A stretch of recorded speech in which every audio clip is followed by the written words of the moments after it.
And welcome back, everybody, to another podcast where we talk to people from all over the world about what it's like to learn English in their country. Today, we're going to find out what it's like to learn English in Indonesia. My guest is from Indonesia, a great speaker, and I'm happy to welcome Henny. Henny, how are you? Hey, Ben. Good to see you. I'm great. How are you? Good. Thank you so much for joining. I'm a bit nervous, I must say. Oh, okay. Well, I'm not. I'm not nervous for you because we've had conversations before and they're always wonderful. And well, we're excited to hear from you today about what it's like to learn English in Indonesia, starting with is English an important language? Do people care about English in Indonesia? Interesting question. English is, of course, an important language. It's a global language, right? But here in Indonesia, we don't really use it that much. It actually depends on where you live. If you live in a big city like me, I live in Jakarta. Right now, I don't know. It's still the capital city of Jakarta or not? I think not because we're switching the capital now. But if you Uh-huh. live here, well, I don't want to say a lot of people actually use English on daily basis. Mostly we use Indonesian, but we do use English in like corporate business works, and then some ads actually use English. The comprehension is a bit better here. But if you go to the rural areas, some of the small cities, they don't really use English. But everyone know that everyone knows that English is important. Oh, okay. Okay, good. And so does English get introduced to people at an early age? Like, for example, can you remember the first time you encountered English? Was it at school or was it on a TV show, like an American TV show or what? Of course, I think it's back when we're at school. During elementary school, I guess it was newly introduced then. But everything is just basic English, Ben. I mean, we memorize grammars for English and basic greetings like hello, teacher, hello, Ben, and this is Oh, a book. okay. That is my Uh-huh. bag. Only that, not much, really. Okay, so it was I guess it was the typical way of teaching English where they were just teaching you set phrases. Maybe they were kind of unnatural. Yes, yes.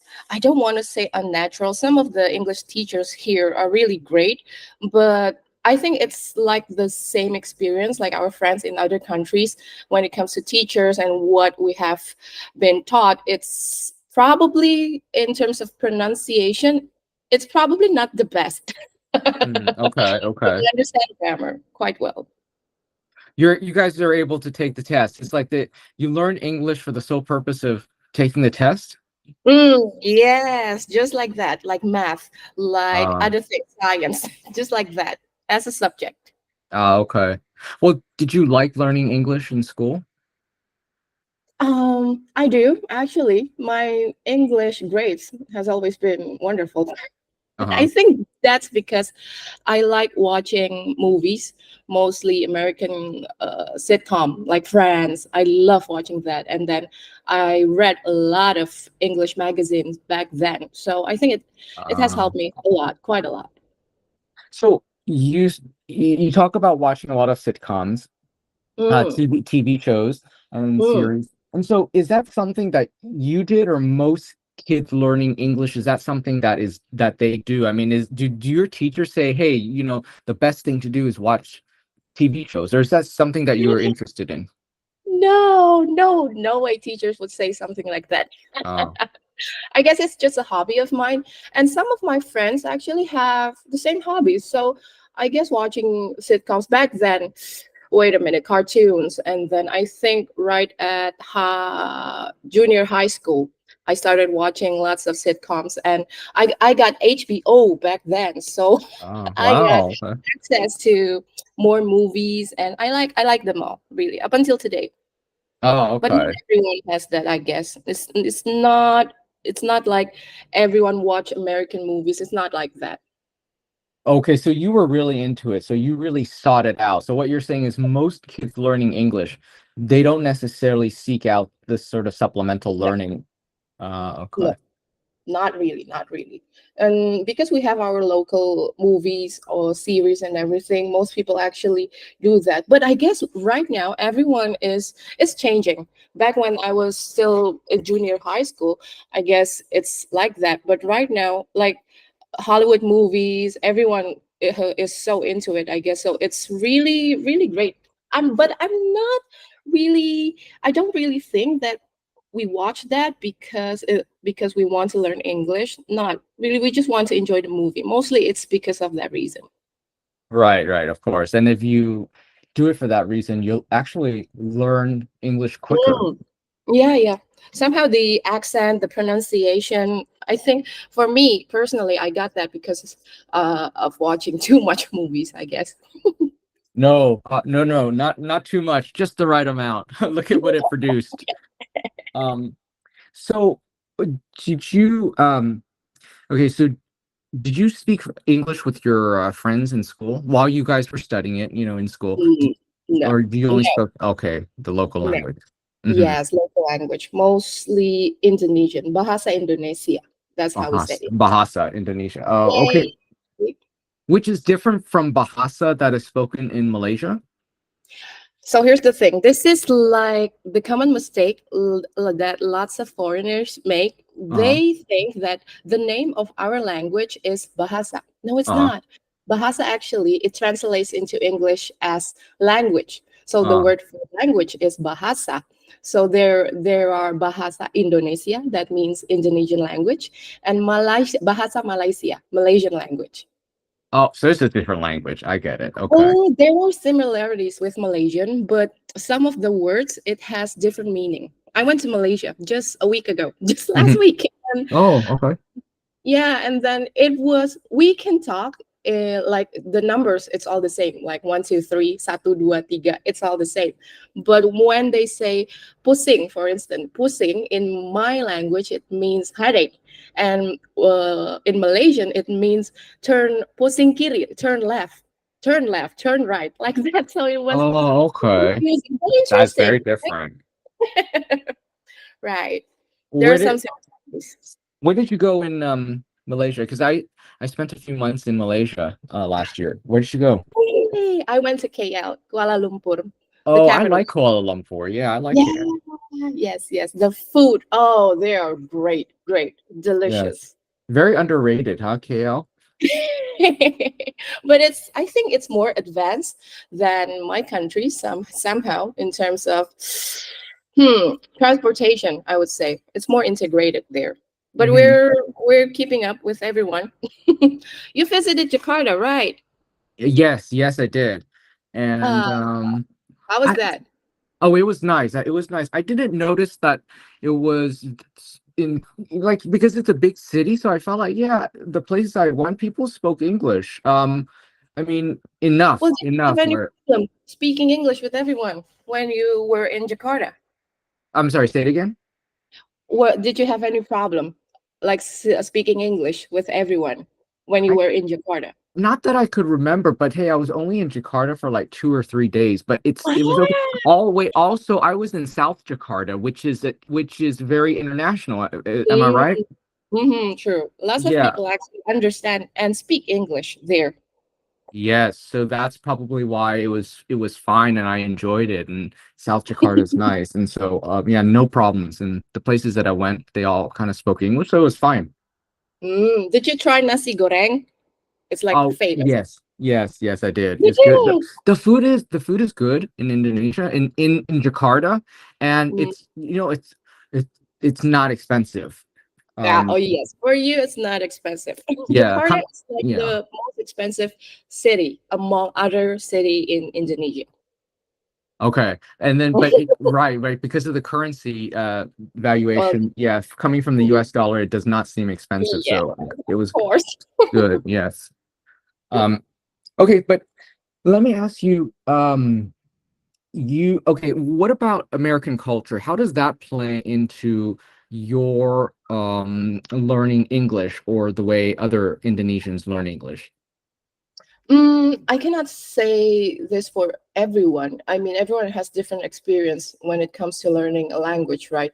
And the influence of American movie, I think it's the biggest influence of all for me. For me, I don't know about everyone, but for me, Mhm. it is. But do we use it as a learning method to speak English? I don't think so. I think most of the time I just like the movie and then I learn some phrases, and I think it's because I watch lots of sitcom that are really casual when they're talking in English. Like Friends, it's very casual, right? Yeah. So it kind of influenced the way I speak. I speak casually. If you ask me more advanced topic, for instance, law, politics, I would be like, oh my god, oh my god. I'd be like, Mm-hmm. but other Indonesians, I think most of us like to read, but not in English somehow. So we have wide knowledge when it comes to other countries, other cultures. But when it comes to language, I won't say that movie plays a great role when it comes to learning English. It's not really not. I think different types of people has different type of learning method, right? Movie Hmm. probably one of it, but not like the most that people use here. I think that consuming a lot of TV shows, as you did, Friends, it helps you Mm, to speak naturally. It helps you to sound native and natural and use the right words. So, because a lot of times I've noticed that people who overly study English, maybe they'll brag about how well they did on an IELTS exam or whatever, but then they end up like in everyday conversation, they end up using these words that are like, why are you? I'm thinking, why are you using these words? They're either too big, they're somehow inappropriate, or the weight of the words don't match what you're saying because they're learning it in an academic way as opposed to you are like boots on the ground. This is how Americans speak, like in Friends, right? And a lot of people say they love watching Friends. So many people learn English watching Friends. What is it about mm. Friends?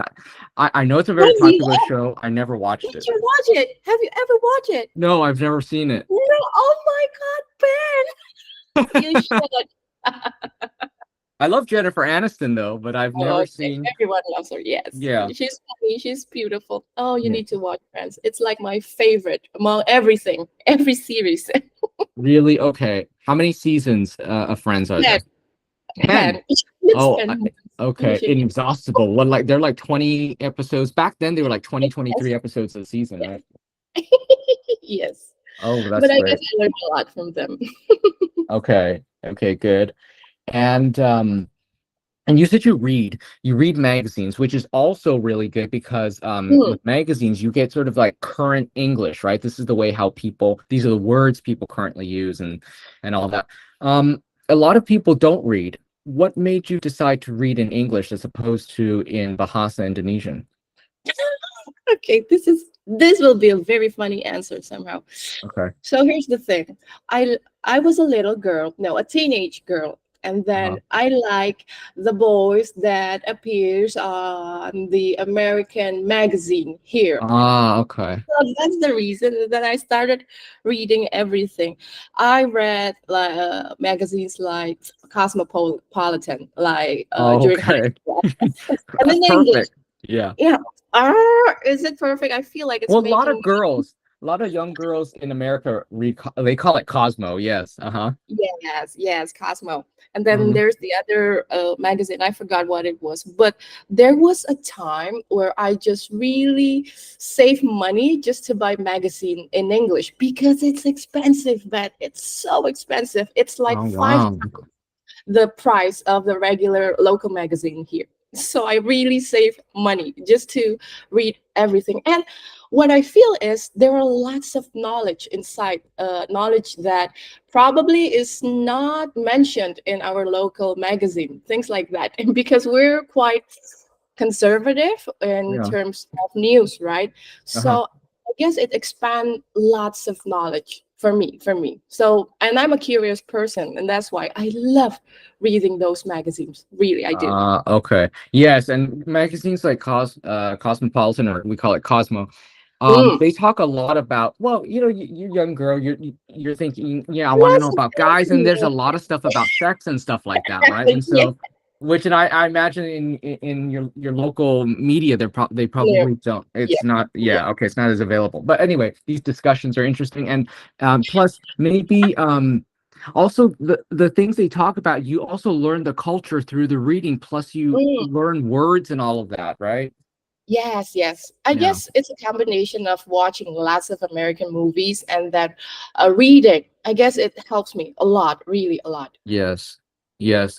That definitely it contributes to your fluency Mm, and speaking naturally, because a lot of people do not read, and it's important to read because a lot of people think, oh, reading, I don't have time to read several hundred pages of a novel. But because the problem is that when you study English and you learn from just a teacher, what you're going to encounter is teachers telling you to read classic novels, 500 pages. You can't, mm, but that's not the kind of reading you need to do if you just want to speak and sound native and natural. Just read. I tell people just read, even like for example, the Apple website. Read how they describe the latest iPhone. That's excellent reading because these are words, and this is the way people speak today. And that's like what you did with reading American Cosmo. magazines. Yeah, I Cosmo. guess.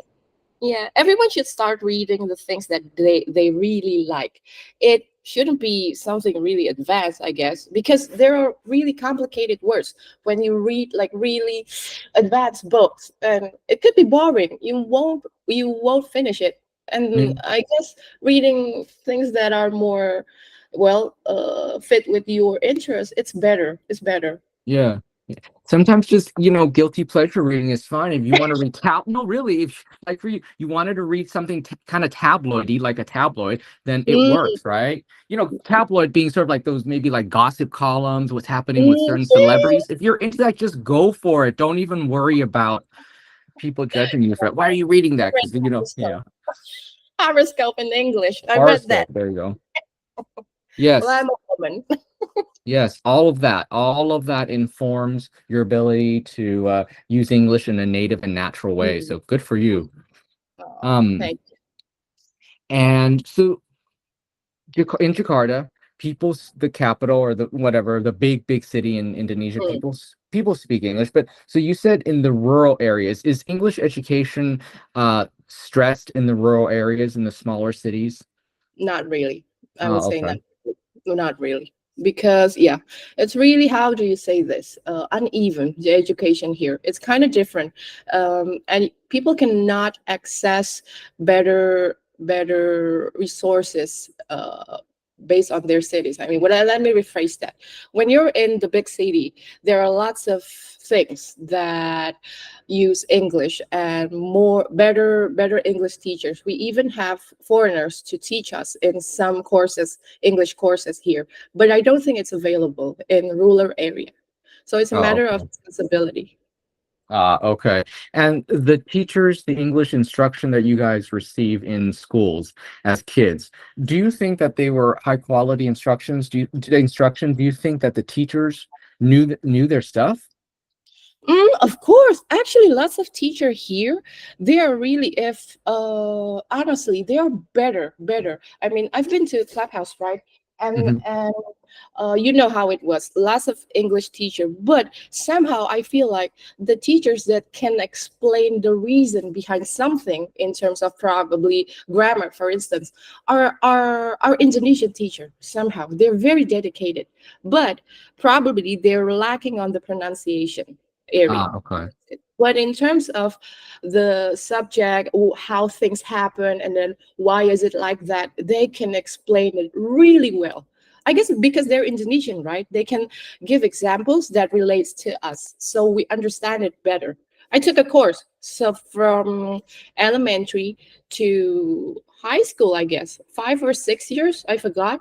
I took a course from elementary to intermediate. I think that really helped me a lot. I learned a lot of not basic, like the important reasons why grammar is like that, why English is like that, how to say stuff because of that course. And my teacher is Indonesian.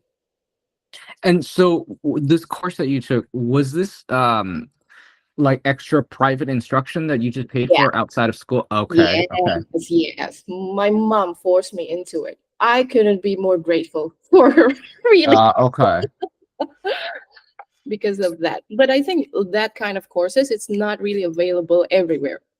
You'll find it Okay. in big cities, probably some in rural areas, but not as much. Okay, so sometimes, okay, can we say that sometimes people will hire a private tutor or take private courses like this, but at the same time, um, the price of something like this, is this Mm. something that your average Indonesian can afford, or is this more of the people with, of means that they can afford to pay for their kids to take extra English courses? Is this, in other words, is this for the rich, taking extra English Well, classes? how to say this, it all depends, Ben. It depends Hmm. on where you live, and then the price, it's actually a bit the same with the city that you're living in. It's like that. If you live in the big city, it could Hmm. be more expensive. For instance, probably an hour in Jakarta would cost you, an hour of English teacher course, around $10 to $30 an Hmm. hour. But I'm not so sure about the price in other city aside from Jakarta. So It could be less. can your average middle class person afford to pay $10 to $30 an hour to send their kid to an English academy? If they're really, really willing to learn English and they have a really good reason, they would, Uh, yeah, they would afford it. it's about priorities then. It's not Yeah, cheap. It's not cheap, but not it's cheap. okay. It's not cheap, but if it's important to them, they can find a way. Mm, yes, Okay. yes. Okay, I gotcha. So, But it helps, like Clubhouse and other language apps. It really, it does help. I mean, it's more, it's cheaper, right? Rather than hiring an sure. English teacher. Yeah. I guess you need to, or for people who want to improve their English, they need to figure out what it is that they want to improve. Mm, mm. Right? Yeah. So, for example, if you want to improve your grammar, you're not going to do it on Clubhouse. If you just want to improve your speaking ability, just to be more fluent and confident in how you speak, okay, sure, that works. Clubhouse is good for that. Yes, yes, sure, sure. So it Um, does. oh, go ahead. No, no. I mean, I was just like thinking. It's amazing that we have. I think since 3, 4 past year, this 3, 4 years. On And Clubhouse? Yeah. yeah, I mean, it's really helpful. I I'm I think I gotta admit, my English, I become really active in speaking English because of Clubhouse. Oh, I that's already great. know the basic, right? But I think in terms of actively speaking, expressing your thoughts, I learned that from Clubhouse. That is Lots of it, fantastic. really. It I'm really helps you. grateful. It's like you had it. I think you always had it in you, but you needed to just let Leash. it out, right? Yes. Yes, yes, yes, Yes. like that, like that. I mean, we don't have a lot of people to practice English with here. Mm, Even if we do have them, they're mostly locals, and we just talk. I mean, we would go back to our to speaking in our own local language, Bahasa Indonesia, and it's just like that. So it's amazing that I have Clubhouse back then. I think 3 years ago, right? yeah, And during yeah. the pandemic, I met new people. I'm actually amazed that lots of native speakers like you really don't judge, like, oh, your English is bad. Oh, you just kept on talking, and it's like a wonderful feeling. You felt like lots of people encourages you to really speak. Just speak, just speak. No matter whether you're making mistakes, I think the most important thing is just to be courageous, and that's what Clubhouse brings to me. I guess those kind of things. It's really rare. We don't have that here. Okay. Yes, that is true.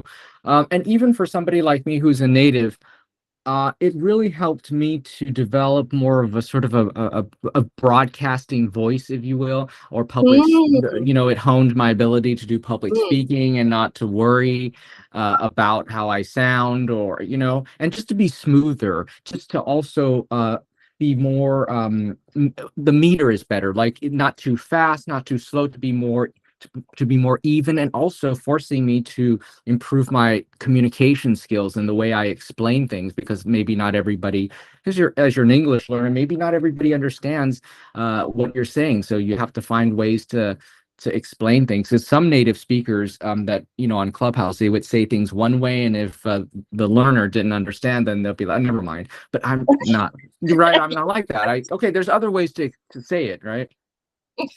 Yes, yes. Oh, that's why I really appreciate meeting people like this, meeting people like you. I remember the first time I was in a room and it was your room. I was like, oh my God, I was so intimidated. I really don't know what to say. We were talking about books, I remember, but you were so nice. Oh, I really appreciate it. Really, a lot. Oh, thank you. Thank you for saying. Thank you so much for that. And what else did I wanted to ask you?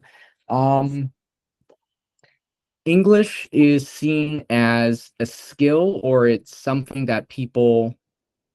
Okay, is somebody. Okay, I was talking to another person, and they said that people in my country don't really love learning English. They just see the benefits of learning English, and so therefore I guess they sort of like it and they learn it, but they don't love it. What is it like in Indonesia? I guess right now it becomes a bit more important to be able to speak English because lots of offices, lots of jobs, the requirement, one of it is to be able to speak English. Either it's passively or actively. Like right now, if I'm looking for an employee, I would say that you need to be able to speak English actively. It doesn't have to be really good, but there are times that we will converse with clients that comes from other countries and English is important. So it's, I think right now a lot of people in Indonesia, they're quite, they're eager to learn English, I would say, because of that needs. You'll get better jobs, you'll be paid more and things like that. And I guess learning English is important because when you Google, for instance, if I Google things in my language, I won't get as many results if I Googled in English. It's like that. So it's because of that. Lots of people here really want to learn English because of that reason. Job and then more knowledge, I guess. So your job postings are mostly in English, or not most, or mostly in Bahasa? Around 70% right now, Uh-huh. it uses English. Oh, okay. Because I have several clients there that are foreigners. That's why I'm blessed with a team that is able to speak English quite fluently, I would say. They get the job. Okay. So so obviously speaking English or being fluent in English will make you more competitive uh Mm, in the job market. of course. Okay.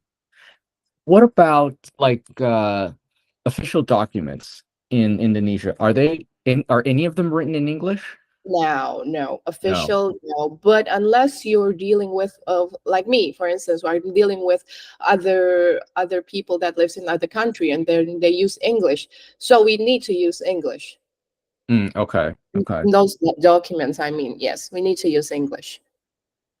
And do you write emails in English for work? Yes, yes, Uh, yes. And I think this is like, for instance, I work with a company that their headquarters is in the Netherlands, and every time, although I'm engaging with the person here, local people here, but we use English every time we write emails. It's just that. I don't think that it's mandatory. It's just I don't know because they started writing in English, so I reply in English, although we're both Indonesian. oh, okay. Okay. So the language of the company is sort of English, is mostly In English? in emails, for instance, yes, but on daily basis, if we're having a meeting and everyone is Indonesian, of course we use Indonesian, unless there is someone that is a foreigner in the meeting, so we'll be using English. Okay. So to me, you strike me as somebody who's incredibly comfortable using English. How would you say your level of comfort compares to the average person I mean, just an average person who's working and using English day to day. Let's say like even in your company compared to your colleagues, how would you say your English compares?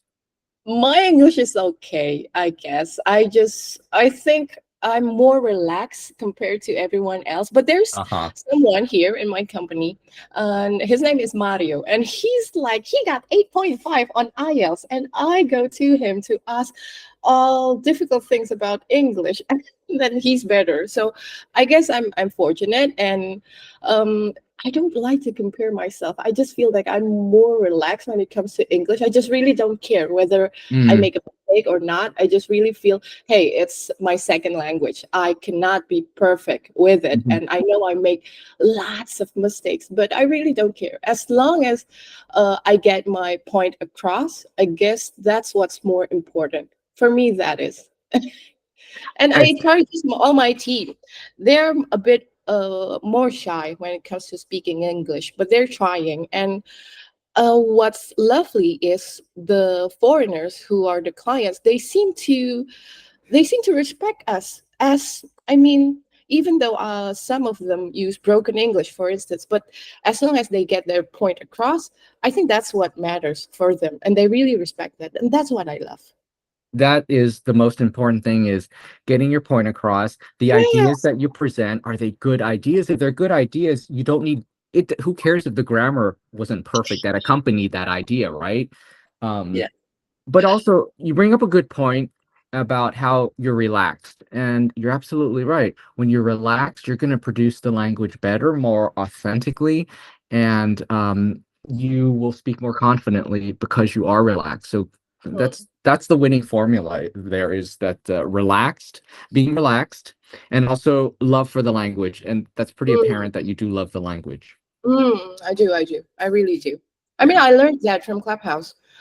During the first rooms that I ever attended, it was very scary for me to just touch that unmute button. You know, Ben, that button, Yes, mute yes. button. It's like, oh my god, I'm so scared. But I'm really grateful that I met really like lots of nice people, native speakers. They're all very nice. So I I think you just need to be courageous when it comes to learning a new language. There's no such thing as trying to be very perfect. Perfect, like no need to be that. Just try to express your thoughts. I think that's the most difficult part. Up until now, I feel like it's always hard for me to choose words. I mean, I don't know a lot of advanced words. I would know it if I read it, but I rarely use it when I'm speaking, because sometimes, even when I'm speaking to some native speakers, if I use big words, just like what you said, it may seem disconnected. It may seem it's not proper. It's not the word that I should have chosen like that. So I chose just use the words that I know. And That's that's whenever better. I'm speaking. Keeping it simple is the best way to do it, because because what happens is, if you overcomplicate it, then you're going to start to self-edit, and then that's when it all starts to fall I apart, know. you Do know. not try to sound smart. That's what I say to Yes, myself yes. every time. Oh my God, you are smart, Henny, but try not to use words that you do not understand just because you heard it somewhere. Yes, exactly. Yes, that's very good advice. Um, all right, so Henny, I think you've given us a really good idea of what it's like for people to learn English in Indonesia, and we really enjoyed listening to your journey as well. Thank you so much, Henny. Oh, thank you so much. I was nervous at first, but okay, I'm getting better a bit, feeling a bit better.